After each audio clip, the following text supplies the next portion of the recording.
It seems like it's been 40 weeks since you got 40 winks. Your back pain? Unbearable. Tossing, turning, trying to find that pain-free position. And that's the moment you realize you can't spend another waking moment putting off treatment.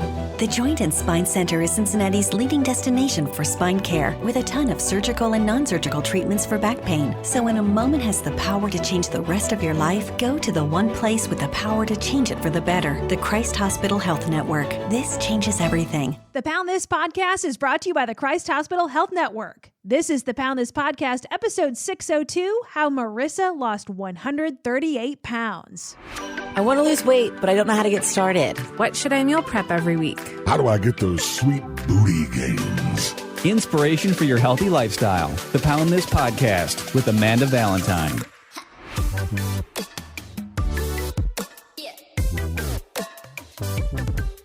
Thank you so much for listening to the Pound This podcast. I am Amanda Valentine. My guest today is a Pound This podcast listener. So I'm so excited to talk about you because you've shared my podcast so many times on Instagram, and I'm so appreciative, and it's so nice. And you have such an amazing story and transformation, and you're such a positive light. At least for me on Instagram. I'm sure you are to everyone in your life. But Marissa Meckel, how are you? I'm good, Amanda. Thank you so much for having me on. I'm so excited to talk to you. I know. I'm so excited to chat with you too. We chat with each other on Instagram, but to have you on my podcast and kind of hear your story. So how much weight have you lost so far? So I'm at 139 pounds, which is insane to comprehend still. I think about it and I'm like, I've lost a person, Or technically maybe two preteens. Right. It really, when I say that out loud, it's like, oh, wow. I did that. Yeah. Are you done? Are you in maintenance now, or where are you at with the weight loss? I feel so comfortable with where I'm at right now. I'm really not looking to lose much more. My focus right now is on, building muscle and maintenance. So if I were to stay the weight I'm at right today, I'm completely fine. If I were to gain 5 pounds, I'm completely fine. I feel so comfortable in my skin, and I feel comfortable in my clothes. I feel strong, and that's how I'm measuring my success. Oh, that's perfect. That's already the most amazing advice is to let go of that number. And if you're feeling good and if you're feeling strong, that is the way to do it. But losing over 130 pounds is an amazing accomplishment, and I know that is not easy. So let's go back in time a little bit of kind of where you started with everything, kind of where you got to the point where you knew I got to do something. And, I'm sure you didn't think I need to lose over 130 pounds, but that can be crippling. Oh yeah, totally. That is crippling to think that. And I have thought that, and it really can make or break your journey, having that mindset. Yeah. So where did it start for you? Where did, issues where you realized that, you needed to make a change happen?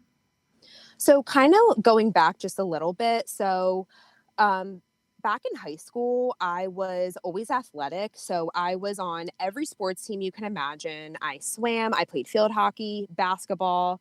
I was always active. So I had a very athletic body. I was a curvy girl. Now, back when I was in high school, the goal was to be as thin as your eyebrows. Yeah. It was to be thin and skinny. And that's how society accepted you. If you were curvy or you were a little thicker, it wasn't as accepted as it is today. And I had a really hard time embracing my curvy body. And, all throughout high school, I kind of fluctuated between 150 pounds to 180 pounds. So it was kind of that range, but I was built, I had an athletic body. And I remember the first time that I went to a Weight Watchers meeting, I went with my best friend, and we were 15 years old. And we were the youngest ones in there. I'm surprised they didn't even have our parents sign off that we're going to Weight Watchers. And I was 150 pounds. I remember weighing in and I thought I needed to lose more weight. And looking back, I'm like, you silly girl. Like, why were you, so hung up on that? And I just always remember dieting. I don't ever remember a time that I was not trying to lose weight. It like consumed my life. It was always, trying a new diet and that vicious yo-yo cycling. And I know you've spoken about that, you're on plan, off plan, on plan, off plan. And it really takes a toll, like mentally and physically on yourself. And I just always was battling with trying to get thin. Like being skinny was the goal. And at the end of the day, now I know hindsight is always 2020, that that's not really how you need to like approach this lifestyle. So, I got out of high school and I went to college and I stopped playing sports. So I wasn't athletic. I was just, it was like a free for all. I was away at college. I was making unhealthy choices. I was eating and drinking. And I remember I came home for winter break my freshman year and I hopped on my mom's scale and I was like 215 pounds. And that was the first time I'd ever seen myself in the 200s. And I was like, oh no, like this is not acceptable. Like I need to knock it off. And I spiraled out of control. I just, started doing a ton of workout DVDs. I was working out twice a day. I went back to school. I was eating basically like salads and, egg salad sandwiches and protein shakes. And it was so unhealthy the way I approached that weight loss. And I ended up losing over 60 pounds in 5 months. Dang. Which is not, that is like rapid weight loss. And I approached that journey in the most unsustainable way. And I remember I came home after for summer and everyone was like, oh my God, Marissa, like you lost so much weight. And like, I was the thinnest I ever was. I think I was like 147. And for my build, it was thin for me. And it was a very hard weight for me to maintain. And so I did not maintain that weight for a long time. I was maybe that weight for a few months. And then I slowly started gaining weight again because I approached it the wrong way.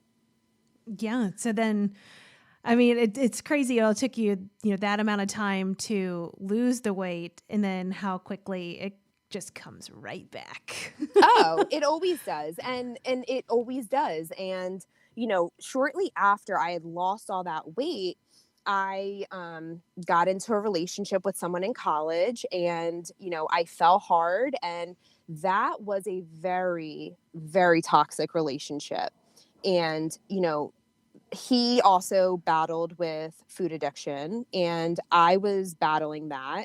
And together, it was just not healthy at all. And throughout that relationship, I had gained over 100 pounds. And, that's not anybody else's fault but my own. Like, I'm my own person. I've made choices and I dealt with issues through my life with food. And food was like my drug of choice.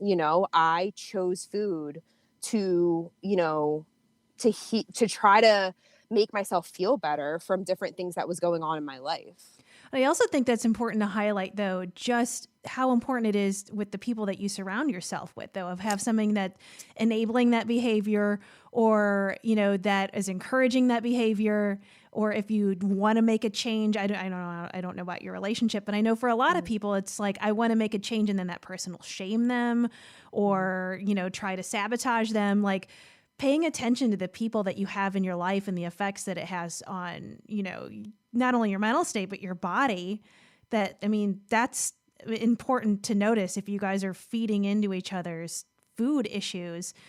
And I've had that with friendships before. I don't have that relationship with my husband, but that's it's when you're in the middle of it, you can't really see past how toxic it is until you step away and you're like, wow, like you said, you really ultimately you can't blame anybody but yourself, but it certainly doesn't help when your circle isn't doing anything to help the situation either. No, not at all. And like, I have the most supportive family. I have the most supportive friends, but I don't know why I chose to stay so long in that relationship. And looking back, I'm like, thank God I got out when I did, because I don't know if I would be where I'm at today if I stayed. And, it doesn't make him a bad person, and we just weren't compatible. And it was, like I said, very, very toxic. And the way his lifestyle didn't align with my life. But I really like you said, I remember you saying like you would numb out with food. And that's exactly how I felt. Like I would just eat to the point of pain. And that is how I tried to make myself feel better. But it's funny, like I tried to like make myself feel better, but then I felt even worse after the damage was done. And do you find yourself kind of ever going back into those habits now? At this point, I'm like over a year now. I'm almost like 2 years into my journey. I'm very confident that I'm never going back. Like I can honestly say, and it's taken me probably a year to feel that confident saying that like I'm never going back. Like I have instilled so many new habits that I can do for life, that I want to do for life, that is sustainable for my life now, that there is no going back. I'm not allowing it. So what are some of the habits that you started that you continue to do that kind of help with that, disordered eating, of eating to numb out? So I kind of call them like my non-negotiables. So it's like, what are 2 things that I can bring every day, even when I'm having the worst day? What can I do? What are like my minimums? And for me, that's drinking my water, and, that's tracking my food, whether it's good or whether it's good choices or not so good choices. For me right now, I feel in control, knowing and seeing a visual of what I'm eating. Because like you, I'm a volume eater. Like I can eat, girl. Like, Yeah. I can eat. And if I'm not tracking or measuring or portioning out, I could easily eat 4,000 calories it's so easy to do. Oh, totally. So just making sure that, I'm drinking my water and tracking, and, I make sure that I get my fitness in throughout the week. That's really, people ask what the secret is. It really is choosing a sustainable plan that you can live for life. Yeah. So let's backtrack a little bit again to kind of get where you are now with your sustainable plan. Was ending that relationship, is that kind of what sparked you to be like, I need to make some changes in my life? I need to find some healthier habits? It was, after that ended, it did take me a couple years to still get myself together, because that was, after you end a relationship that you were in for 5 years, it's like grieving a loss, like you were with that person for so long, and it really is hard to just snap out of it and like move on. So it took me a couple years to truly get my life back on track. And throughout that, next couple years, I still was gaining weight. And I remember, Amanda, I was so unhappy. Like I would go throughout the day thinking, oh, wow, are these pants going to fit today? Am I going to be able to fit in that booth? Am I going to be able to buckle this seatbelt on the plane? Am I going to be able to ride that roller coaster? Like every decision or life event that I wanted to do, I felt like limited because of my size. And, if anybody knows me, like I am a happy, fun, loving, I want to live life. And for me to live my life limited, I was not okay with that. And I just knew, I was like, all right, like I am done. Like I am fed up, and I'm going to make this my last and final attempt at weight loss, and I'm going to do it right. So what were your first steps after that decision? So I literally woke up. I will never forget this moment. I know people like say like you have this aha moment, and it's not like you imagine. Like I knew what I had to do. It's just making that first step. Like that is the hardest part, is actually day one, making that first step and changing your life. And it's the hardest part. And you know, it's the hardest thing you'll ever do. But I woke up on January 2nd, 2019, and I was like, all right, Marissa, today is the day. Like, you are going to make small changes and you are going to make this work. So the first thing I did was I sat down with my parents and my brother, who are so supportive. They've always supported me through anything that I do in my life. And I told them, I'm like, listen, I am giving this weight loss thing one more try. I'm going to do it right. And I just hope that you're here to support me. And of course, they're all like, yes, absolutely. And I had the same conversation with my now boyfriend, my friends, my coworkers.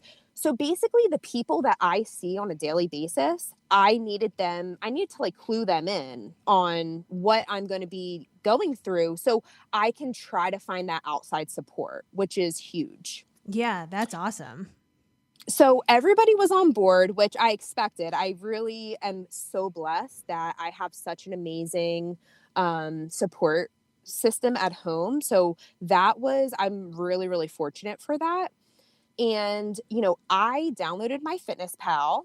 I had only used my Fitness Pal, I think, one other time, and I wasn't really consistent with it.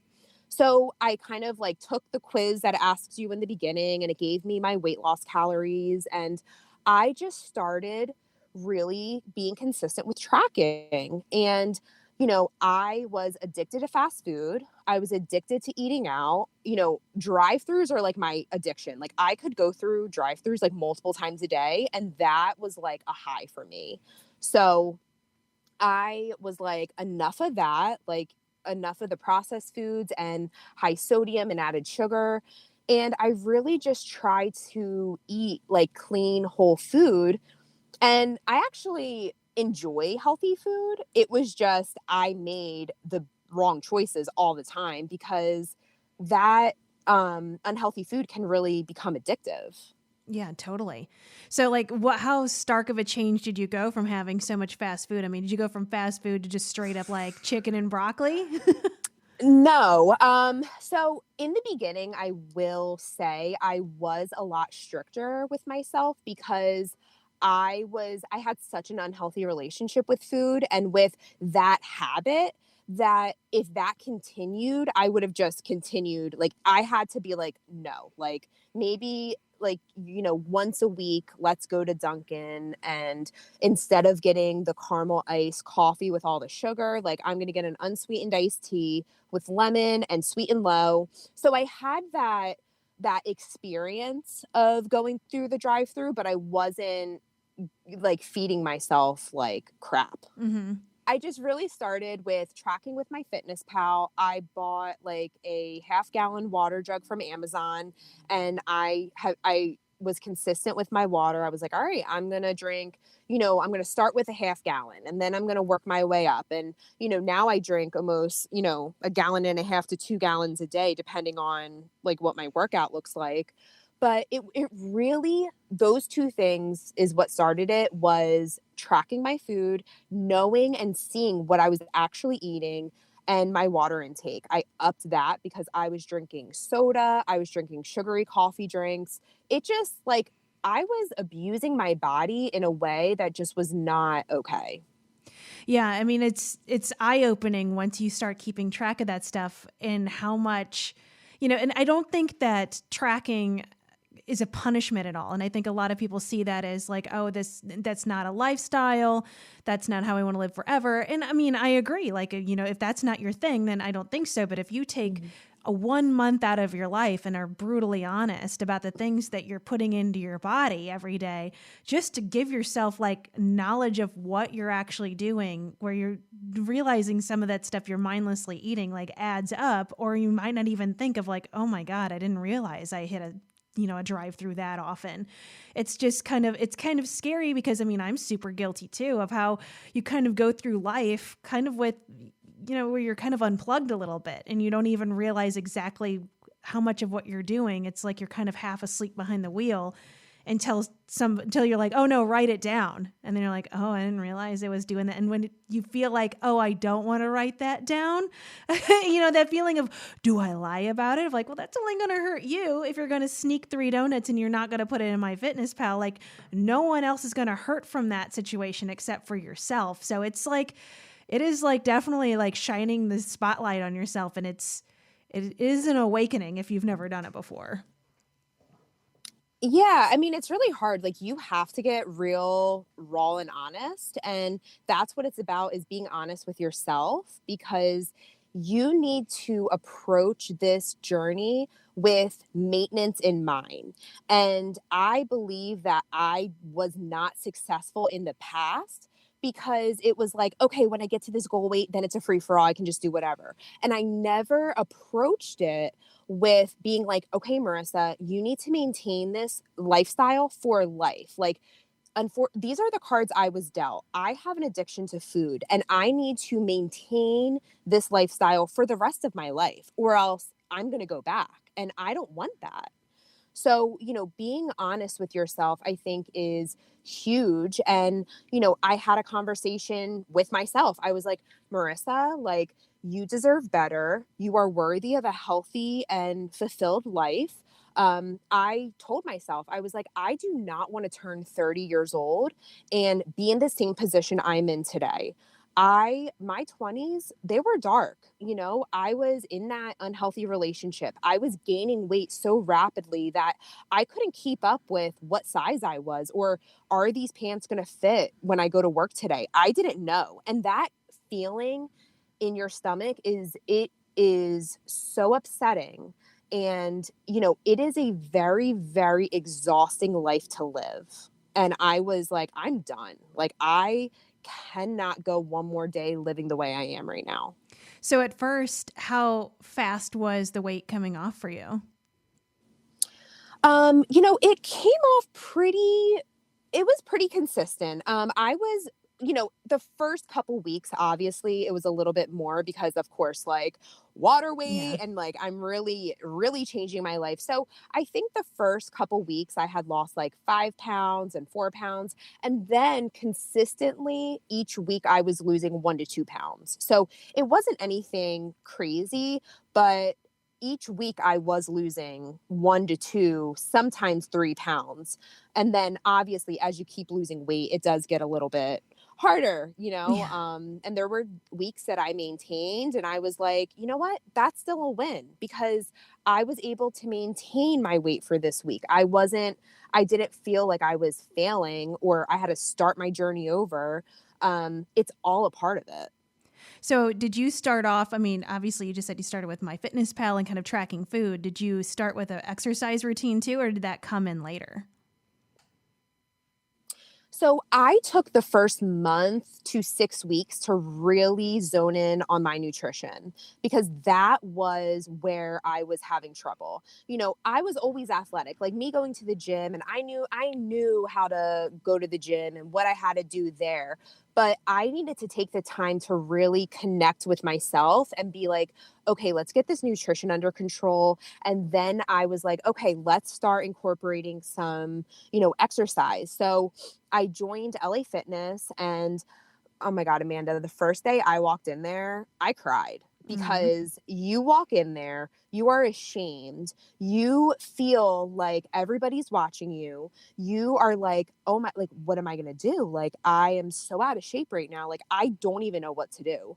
So I remember I just hopped on that treadmill. I put in my headphones and I walked. And that's all I could do because I was so uncomfortable and so out of shape that's all I could do. So I walked for a couple weeks and LA Fitness has some classes. So I took Zumba, which I love Zumba, and I did a couple like weightlifting classes. So I really tried to like branch out and be like, all right, let's try something new. And I was learning to fall in love with working out and taking care of myself again. That's awesome. So at what point did you join the Fit Love Squad with Erica Fit Love? Because I know that you are a big Fit Love Squad promoter. Oh yes, I am an OG. I will be a lifer for the Fit Love Squad. So I had followed her for years, and she was just a huge inspiration. And she has been in our shoes. She has lived that life. She has cried our same tears. She has been there. So I really had always looked up to Erica. And so I started my journey in January, and I was just kind of doing my own thing with, I was doing my Fitness Pal. I was kind of doing my own workouts. And then I saw that Erica was creating the Fit Love Squad. And I was like, oh, I'm on board. Like, Erica's creating a squad. Like, I'm joining. So I remember I joined because I was like, this is amazing. Like, this is a support group. Like, this is something that I never had before. And I feel like this is what I've been missing this whole time. Like, I need support from, someone who gets it. There's going to be this community of women that I can look to that are going through the same struggles I'm going through. So I think Erica started the Fit Love Squad in April of 2019. So I was about 3 months into my journey, and I joined, and it has saved my life. I don't know, if I did not join the squad, I truly don't think I'd be where I'm at. I swear I don't. It's the best commercial ever for Fit Love Squad. I'm not even kidding. I tell Erica, she's like, Marissa, I'm like, no, I don't think you get it. It was a complete game changer for me. And I will talk about it until the cows come home, because I truly believe in this. And I truly believe that this group is so different. And the feel that Erica has created is like a sisterhood, and the relationships that I've built over, being a part of the squad has been amazing. So tell me what that looks like for you now. So being a part of the Fit Love Squad, I mean, tell me about your workouts. How often are you doing them? How are you talking with these people? Give me the full commercial. Sure. So the squad basically is an online membership that Erica Lugo created, and she is our coach. She is our online coach. And with the program, she is so generous with how affordable she has made this program. And that is something that really, I think, is so important, that, it really is affordable. It's not like you're paying a couple $100s a month for a program. It is so affordable. If you just don't go to Starbucks for a couple times and get a $5 coffee, you're paying for your membership. It's so affordable. But with that, you get, we have a Facebook group where we have, we can talk to everyone, and Erica talks to us through our private Facebook group. She goes live. So we have live meetings every Thursday night, and she talks about a different topic, whether it's, weight loss, fitness, mindset. There's a different topic every week that she discusses with us, and she always brings it. After every meeting, I'm like, all right, I'm ready to tackle tomorrow. You just feel so inspired. And she creates new workouts every month for us. So every month our workouts are changing, and she incorporates cardio, strength training, HIIT, endurance training. So it's a little bit of everything, and it really challenges you, and getting outside of your comfort zone and doing certain things that you're like, oh wow, I don't know if I can do that move. And then by the end of the month, you're doing the move and you're doing the reps and you're just like, wow, I've grown so much. So the workouts are absolutely incredible. And she also gives us mindset homework. So every month we get 2 mindset homeworks where she'll give us kind of a homework, and we have to dig deep within us, because her whole thing is transforming from the inside out and fixing your head and your heart before you truly worry about what you look like on the outside. And that has been huge for me throughout my whole journey. Yeah, that's so awesome. And I'm so glad that you're sharing that. And, that, there's people listening to this podcast that have probably been like you, like, I'm searching for this crew. I don't have this crew in my life. I don't know that these things exist until, here's somebody that's living it, where you said it's changed your life. Of like, here is something for women like us. And it's awesome that Erica is doing that as somebody that has gone through a weight loss journey and, was with, I think, so many of us that have, like, when you kind of live through this struggle, then you're like, all I want to do is help other people get through this struggle because it's so freaking hard. That's it. And so for, her to create a program to just, empower other women to start those first steps, to find those people the people that can feel you, understand your pain, answer your questions, and just how much, it's changed your life. And now you can share that story and other people will be like, oh my God, this is my jam. It's just amazing how, it takes a spark and then it just, I don't know. I just love those kinds of stories. And especially, that's one of the great things about the internet. That's how I followed Erica. That's how I found out about Erica, was just following her Instagram page of just, there's people out there doing really good things. And, to see, hear somebody on the other side where it's not just, a testimonial written on a website of, like, no, this is my living, breathing story of how this helps. I think that's really powerful. Yes. And like, I talk about it so much because it works, but like Erica says, and like this like sticks with me, you have to work the program for the program to work. Like, she can give us all these resources. There is nutritional guidance throughout the squad. Like, there are so many resources available and resources on Instagram. But at the end of the day, you have to be the one to truly want this and to truly change your life. And it's going to take a lot of hard work and consistency and dedication, but the outcome is priceless. Like, I would do, like, what I have done over almost 2 years, I have just, everything in my life has changed for the better. And I'm actually living a fulfilled, happy, and healthy life. The fact that I just went to the doctors and got a physical and everything was normal, like normal. Like, I'm just like, oh my God, like, this is foreign. Like, I didn't even know how to like respond. He's like, wow, like all your levels are great. Like, this is great. Perfect. Before it was like I had anxiety going to the doctor. I didn't even look at the scale when I hopped on because I was so ashamed of what it was going to say. My cholesterol used to be through the roof. My blood pressure was sky high. I was so unhealthy. And, even at my heaviest, I tried to always carry myself with confidence. And, if, my friends know, like, oh, Marissa, she's confident. Like, I would hide myself, but, doing my hair and makeup. So maybe it would take away from people looking at my body.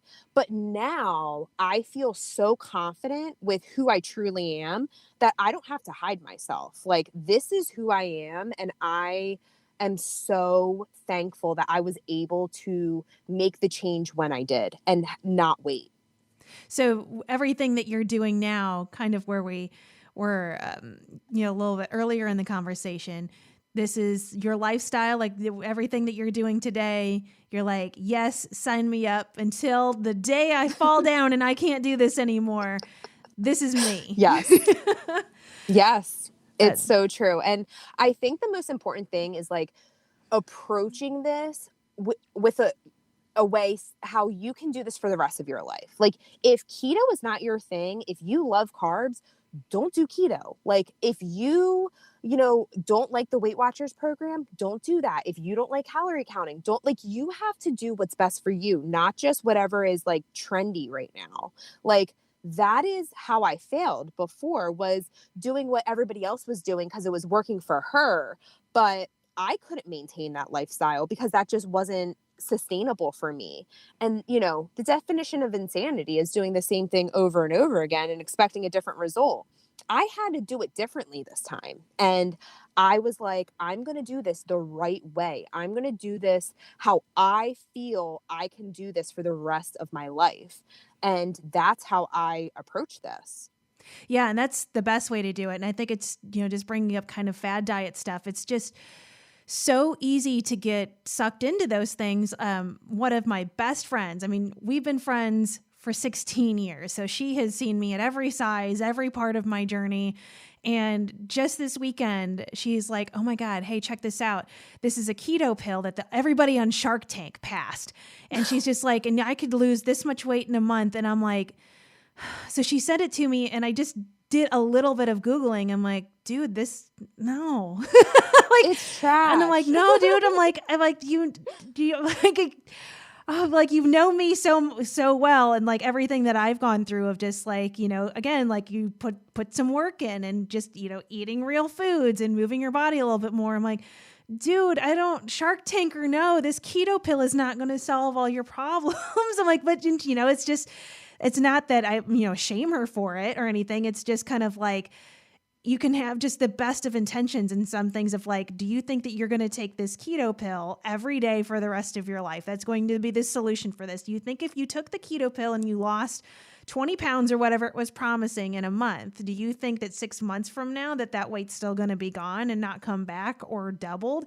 Of like, it's just kind of that taking the pause and thinking about the long term, which isn't fun whenever you're like, oh, I could lose, 10 pounds this month or whatever. And that seems like, yes, quick, get it done, make it fall off of me, instead of thinking ahead of a 6 month, 1 year, 10-year plan. But it's like, man, doing that thing and doing the crash diet and losing that weight and then regaining it and then going back to lose it again it's just a kind of pain that you don't understand until you've lived it. Like having to lose those weight again, it sucks. It just doesn't work. It just doesn't work. And, if you just did it right, if you just finally did it right, you could lose the weight, learn how to maintain it and live life and not have to keep going back and forth and back and forth. I mean, that is mentally, physically, and emotionally draining. I remember when I gained all my weight back, after losing it in college, I would have sleepless nights feeling so upset with myself and so guilty and so ashamed. And, it was terrible. Now I feel like I'm so much more knowledgeable. Like I approached this weight loss journey saying, I want to educate myself on nutrition. I really want to know what it's like. What does my body need? What is going to make me feel good?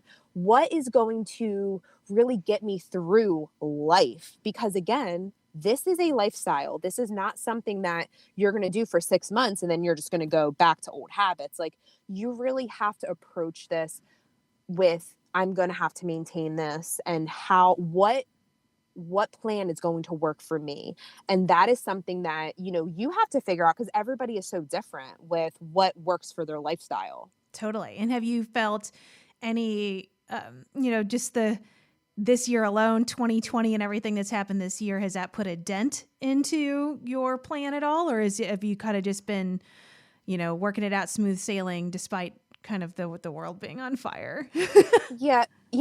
I really, and it's hard because I think everybody is struggling one way or another. Like we are all struggling this year. I know that there's some people that are like, I remember you had talked about this on a previous podcast that like, this is my year. I'm gonna, dedicate this year to living my best life and like working on myself and doing this and doing that. But a lot of people are not there. This year has mentally taken a toll on all of us one way or another. I know for me, I just really, working out was my outlet to try to make myself not feel as stressed. So I know that the gyms closed. So I was unable, I'm sure everybody's gym closed. I was not going to the gym, but all of Eric's workouts for the Fit Love Squad, they all can be done at home, which is beautiful because I was able to still work out and have a workout plan and I could do them all at home. So you don't need a gym membership to be a part of the Fit Love Squad. Erica, you need a set of dumbbells and maybe a mat and you can get an amazing workout using your body weight, using, some free weights. And I walked a lot. I would burn off some steam and stress and anxiety, and I would go for walks at the track. I still was like, okay, Marissa, yes, the world is like upside down right now, but what can you control? And I can only control me. So I was like, I can't control anything that's going on in the world right now. So let me just try to control what I can. And that's me and my actions. So, there were some tough times this year where I just was like, okay, like I'm having a bad day. I have had it. Like I want ice cream right now. But, yes, there are times that I do enjoy, and I give myself one fun meal a week, and I look forward to that. And that's whatever I want, I'm going to have, and I'm going to enjoy it. And then I move on. But yeah, this year it was a struggle, but I luckily was disciplined enough to kind of still continue that lifestyle and still work out and still do the best I could with this, this lifestyle that I'm trying to live. Well, and we were talking a little bit before we started recording about going to Planet Fitness, because I see that you're a Planet Fitness all the time on your Instagram page. Is that more of a challenge now because of COVID? So I was a little hesitant about going back to the gyms after we reopened in July. So I just knew, like, for me, I was like, you know what?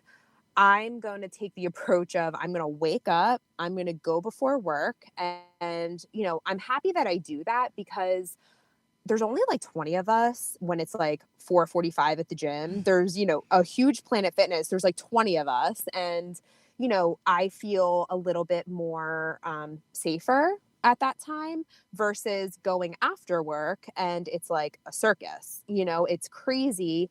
So I just make it a point to wake up each morning. And I can't even believe I'm this person right now, because if you would have told me I would have been this gym going, in the morning person a couple years ago, I would have been like, yeah, okay, like in another century.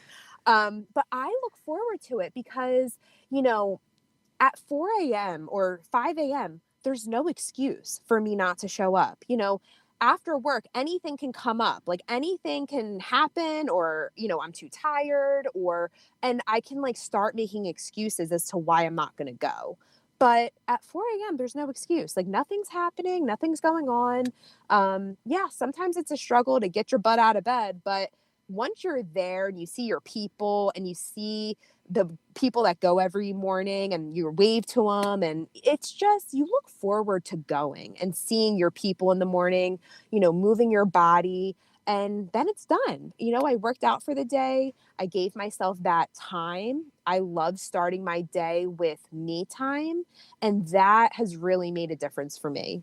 Yeah, I just think that's such an important point, because everybody is in a completely different situation, because just even from county to county and not even state to state or from country to country, like everybody's COVID situation is different.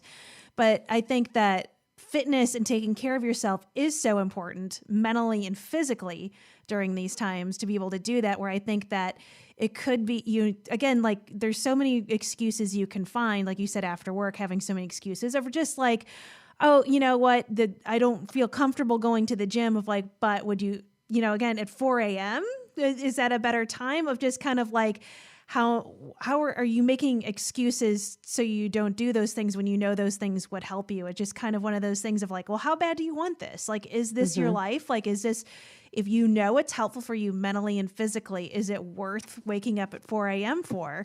If you know that after 8 a.m. through the rest of the day, it's a place that you don't want to be at, then you're going to have to make some shifts and changes just with anything of like, yeah, do I want to eat an ice cream cake every day? Kind of.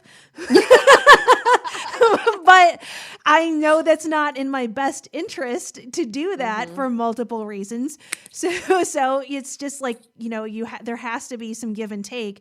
And I just think that's important to note that, that you're still making it work. You're finding ways to make things work so you can still live healthy and feel good and all of the positive things that you feel about yourself now. And sometimes it's going to take a little sacrifice, like waking up at what? Do you wake up at 3:30 to get to the gym at 4? Well, I wake up at 4:30. So Okay. I wake up at 4:30. And listen, I'm not saying y'all have to wake up at 4:30. You know, your body gets used to it. There's mornings, you know, when I'm off of work, my eyes pop open at 5 a.m. and I'm like, oh man, Marissa, I really wish you could just like sleep in a morning. But you get used to it. And I look forward to the next morning. You know, like I look forward to getting up, and it's like that's a new habit that I've created. You know, I get up, my bags are already packed. I, you know, have a little snack on my way to the gym. I see my people, I work out, I shout. Like I have a whole system and I just like look forward to it. And that's something that, you know, you have to do something that you look forward to, and, you know, having a workout routine that you enjoy. And I know you talk about this, like, if you don't like to run, like, don't run. Like, if you like to dance or do Zumba, like, go, like, do that. Like, there's YouTube things that you can, you know, search for, like, dancing. And it's just, this year, I have really tried to surround myself with positivity, because there is so much negativity going on. And, you know, I've listened to your podcast since day one, like of my journey. And I remember I went to Erica's conference in June of 2019 where, and you were there. And I was so excited that you were there, because I'm like, I've been listening to her for like months. Like, I cannot wait to meet you and hear your story. And you have just been such a positive light throughout my whole journey. And I know that you've been a light to other people, because I just talk about your podcast. I'm like, you have to listen to Amanda Valentine podcast. And, you know, like people will be like, oh my God, like she's great. So it really is surrounding yourself with as much positivity as you can throughout these like times. It's just kind of crazy. Yes. Well, thank you so much for that. And then I felt bad because at that conference, I had to leave early because I had to go to a Luke Bryan concert.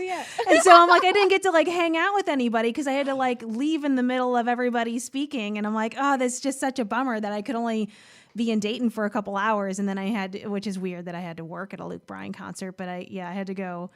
I had to like leave for work. So I'm like, oh, dang. Cause I know that I'm sure everybody just got to chat and everything afterwards. And I'm like, oh, I have to leave. I like cried through your whole story. Like you're like giving your story. My friend and I were like crying. And then I'm like fangirling. I'm like, all right, let's go get a selfie. I'm like crying. I'm like, Amanda. That was a super cool event and stuff like that I am sad because of 2020 of like, those in-person connections make such a difference. And that's where it's like, for me, like I wanted to stay and hang with everybody. And it feels like it was like a whirlwind for me. Like I got to like stop for a second and then like had to bounce. And especially in 2020 of like, you know, where Erica did this cool thing where we did the, like kind of those homework assignments. And then everybody got to chat with each other and sit at a table and like meet each other and discuss things and eat snacks and have a workout together. And it was like, oh, like that's stuff that I'm like, man, that we're missing. Yeah, that everything has just kind of been robbed from us of, again, those like small pleasures of like, oh, just spending a day just hanging out and working out with strangers and meeting new people of like, it's not the same over a Zoom meeting. I know. And Erica has done a couple virtual conferences this year. I think she's done 2. So like, I'm extremely thankful that she was able to put a Fit Love Summit virtually together where anyone can join. And, you know, that was really nice, but it really like, I'm hoping, I mean, I don't know if we'll be able to do it next year, but I hope there is going to be a future where we can get together again and see people's smiling faces and be able to give someone a hug and not be scared to do so. You know, I'm really looking forward to that day. You know, I don't know when that's going to be, but I'm hoping we can gather like that again, because that conference was a pivotal moment. Like I remember listening to you speak and I was like, oh my God, like I can relate so much to her story. Like when you had talked about, you know, secret eating and binge eating and being ashamed, like I was like, oh my God, someone else is going through that. Like, it's not just me. Like I've been quiet for so long, but like, she's just said what I'm living. And that's when the tears start rolling, because it's like a release. You're just like, wow, like I don't have to hide this anymore and I don't have to be ashamed anymore. And that was just such a moment for me. And I was just like, wow, like I'm so thankful that she's up there talking about this right now, because no one really talks about that kind of stuff. And that, because it brings on shame and guilt, and it's really, really hard to release those feelings. Yeah. Well, thank you. You're going to make me cry. It's like, yeah, that's so awesome that like resonated with you. And it's like, it's scary too, of like, hey, go stand up at a bunch of stand up in front of a bunch, that's what I meant to say, of strangers, and, share these dark things about you.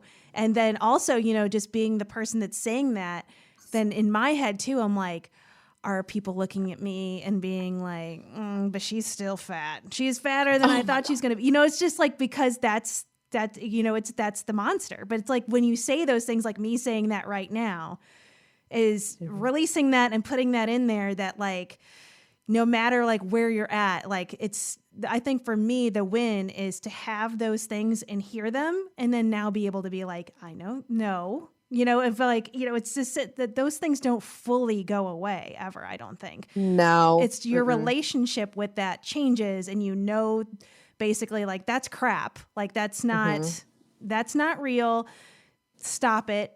Better. And to, reverse that I think that's a huge part of me and my journey, is just being able to hit the brakes and stop it when I hear it. Same thing with like binging, of like, I'd go, how I could see myself doing it rather than just living in it and letting it take over me, those are huge hurdles that don't happen overnight.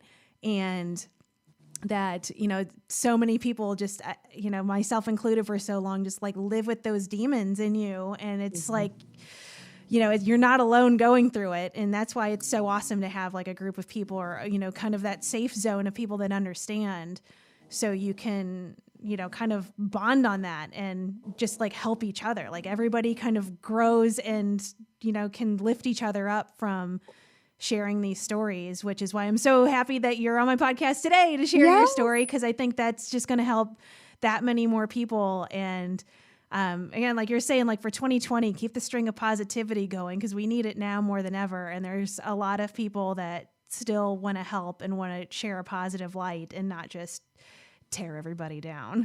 It's so, so true. And I really think the future is going to be bright for us. I mean, if we can get through this year, Lord knows we can get through anything. I'm just, like I said, I can only control me and my actions. And that's kind of like what I'm really focusing on. And, throughout being part of the Fit Love Squad, I've really learned a lot about myself and changing the way I approach this journey, the way I think about myself. It really all starts with mindset. You can't just think about, I want to get skinny. I want my outside to look better. I want to get abs. It's like those things are nice, but it's all about truly transforming from the inside out. And, it's the, celebrate, the small victories too. Like, being able to like go to the doctors and have normal levels, that your insides are healthy, your insides, because you've worked so hard and you're, feeding yourself with healthy food and you're working out your body, like your body is like thanking you, like, and your insides are healthy. Like that to me means more than what I look like on the outside. And I just think, maybe because I'm more mature, I appreciate that more than when I was younger. And I was just so worried about my outside appearance. It wasn't what does my insides look like? It just is all about the outside, and you can't approach it that way. Yeah. And I think that, not to say that not to say that everybody has lived that, but I think a lot of people have. And it almost seems like, at least from me, with as many people I've talked to on this podcast, like it feels like it's a phase that you like almost have to just get through, so you can appreciate getting on the other side of like, you know what, if I were that skinny, it doesn't really mean anything anyway. You get so obsessed with being like hot or skinny, And it's like, but even if you got down to the size you think that all of a sudden is going to magically make all your problems go away, you're still probably going to look at your body and find something wrong, and you're going to still hate on yourself because, again, like your mind is not in the right place. And so, and then later you're going to look back at pictures and be like, God, I was so skinny. Why was I so mean to myself? I wish I had that body now. And like that, it's just this cycle. So it's like, it's kind of like almost like you just have to understand, you have to live it a little bit to realize that it's bullshit. So it's not that everybody's that number on the scale does not define, like that number on the scale does not define your worth, who you are as a person, how good of a wife you are, how good of a friend you are, how, like, it doesn't, like, and you're so, like, I already know for me, like in the beginning of my journey, like I had slight scale anxiety because I was like, I worked my butt off. If this scale doesn't go down, then I'm a failure. But learning and listening to Erica, like celebrating non-scale victories, not just worrying about the scale, you're so much more than that. And I'm finally like overcoming that. And because you can play those mental games with yourself, and you are your own worst enemy, like doing that. And that can become obsessive. You can get that distorted way of thinking. And that's just not healthy. So kind of approaching, for me, the scale, I'm just remembering, okay, like this is data, like my body is going to fluctuate, due to hormones, due to, water retention, there's so many factors that go into, especially a female's body, that you can't get so hung up on that number, because there's so many more victories that you should be, celebrating. It's not just that number. That's not who you are. Yeah. So I do have to still remind myself that. Well, and that too, I think that part of the mindset thing goes into it. If you get on the scale and you don't like what it says, it's like your first knee-jerk reaction is to be like, I suck at this. And it's like, well, if you're telling yourself that you do, like, you are what you're thinking, you know what I mean? Of like, you're just kind of like, you are already setting the stage of like, if you're telling yourself that you suck at this and you're no good at this and this is going to fail and I'm going to fail again and I'm never going to get what I want, then it's like, you are like manifesting that for yourself. And to catch yourself in those things of like, stop that, quit, if that's your answer every time you hop on a scale or any time that you try to do something else and that goes into you telling yourself you're not going to do it, then you're going to have to either stop telling yourself that or rework a way that thing doesn't come up. If that happens every time you get on the scale, maybe put the scale away and get on it a little bit less. If every time you get on it, you're going to tear yourself apart and tell yourself that you can't do it again. It's so much a head game and not just calories in, calories out, just eat less and move more. Oh my God. Yeah, I wish it was that easy. Yeah, no, it is so much more than that. And I think for me, like, I made like a personal promise to myself. I was like, I'm going to bring my best effort. And your mantra, make the best decision in every moment.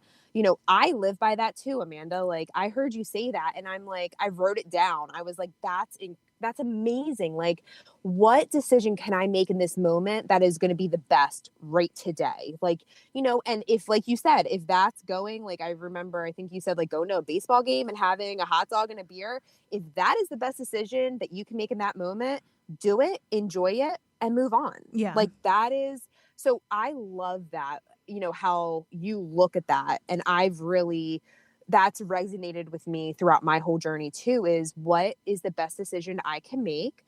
I want to show up for myself one way or another every day. And I just remained consistent. I was like still showing up. I was still following, the Fit Love Squad workouts. And, Erica was so inspiring, and listening to you and just surrounding myself with people that get it and that are going to inspire me just kept making me want to keep going. And it's not giving up on yourself, like for so long, I had given up so quickly, and it's approaching this, doing it your last and final time so you can lose the weight, learn to maintain it, and live your life. that is the goal, is to finally make this your last and final attempt so you can live your life and not have to keep going back and forth and back and forth. It's just, that is no way to live. Yeah, totally. And I just love that so much that you share that journey every day. Specifically through your Instagram, you show your workouts, you're showing what you're doing, you've shown your makeup routine at the gym. I'm a hot mess. No, that's awesome, because I wouldn't do that. Like I'm like, that is dedication right there. So I think that, if somebody, is looking for someone to, I want to follow along this journey. I want to see what real life looks like. Where do they find you? What's the best way to follow you? Because I think that, you're an important person for people that you have in their circle, because it's like, you have lived this, you are living this, and you're doing it in a very real, sustainable way.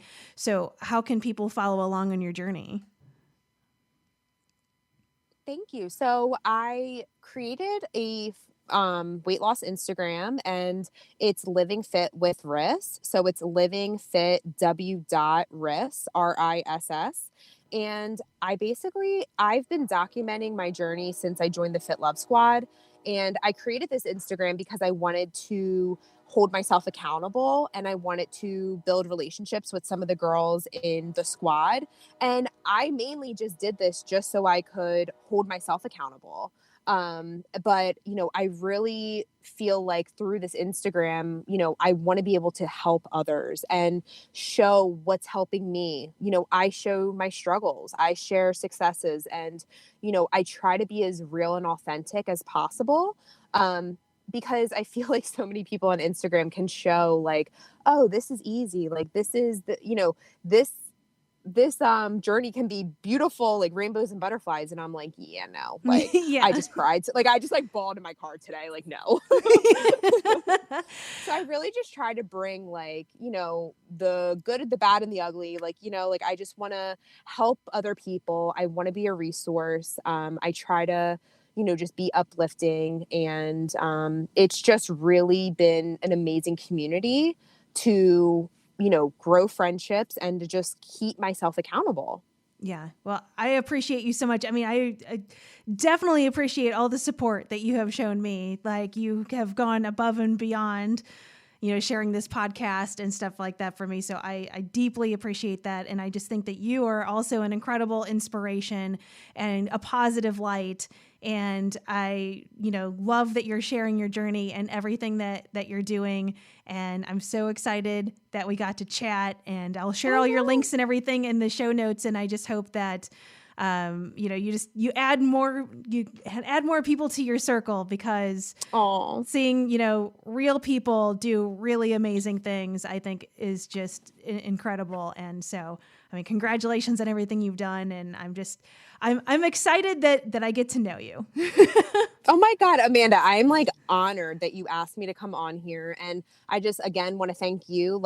You are an incredible free resource, that you do this out of the goodness of your heart. You upload these podcasts, you bring experts, you talk about what you're going through, and you have helped so many people, including myself. So the fact that you do this for free, it's just, I can't thank you enough. So I appreciate you, and I'm so happy that we've been able to chat tonight. Yes, thank you. With such a little love fest we have going on here. And I hope I can see you in person again. I know. Have another conference.